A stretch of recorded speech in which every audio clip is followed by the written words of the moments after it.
श्री स्वामी समर्थ मित्रांनो, आज आपण पिठोरी अमावस्या अर्थात मातृदिनाबद्दल थोडी माहिती जाणून घेऊया। पंचांगानुसार प्रत्येक महिन्याच्या कृष्ण पक्षातील 15व्या तिथीला अमावस्या असे म्हणतात। पिठोरी अमावस्येला स्त्रिया आपल्या मुलांचे रक्षण करण्यासाठी उपवास करतात। संततीची इच्छा असणारे देखील या दिवशी व्रतपूजा करतात। याला मातृदिन असेही म्हणतात। आईचे पुण्य मुलांना मिळते, सुख समृद्धी त्यांच्या दारी येते। भारतीय संस्कृतीत प्रत्येकासाठी खास दिवस आहे, त्यापैकी मातृदिन हा एक होय।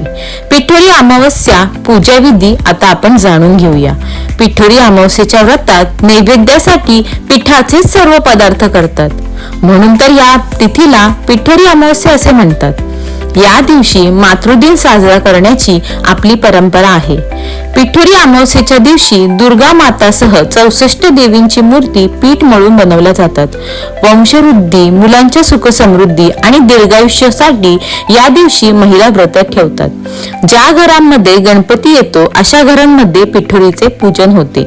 बेदाणे घातलेली भाताची खीर हा पिठोरीचा खास नैवेद्य। या अमावस्येला पिठापासून बनवलेल्या देवींच्या मूर्तींची पूजा केली जाते, त्यामुळेच तर या अमावस्येला पिठोरी अमावस्या म्हणतात। आता आपण पिठोरी अमावस्येची कथा जाणून घेऊया। या सणामागची पौराणिक कथा अशी आहे की विदेहा नावाच्या स्त्रीला दर श्रावण अमावस्येला मुले होत होती व ती लगेच मरण पावत होती। या कारणासाठी पतीने तिला घराबाहेर हाकलून दिले। तेव्हा तिने कठोर तपश्चर्या केली। 64 देवतांनी तिला दर्शन दिले। पुढे ती पुन्हा घरी आली। विदेहावर प्रसन्न झालेल्या देवतांच्या कृपेमुळे तिला दीर्घायुषी असे 8 पुत्र झाले।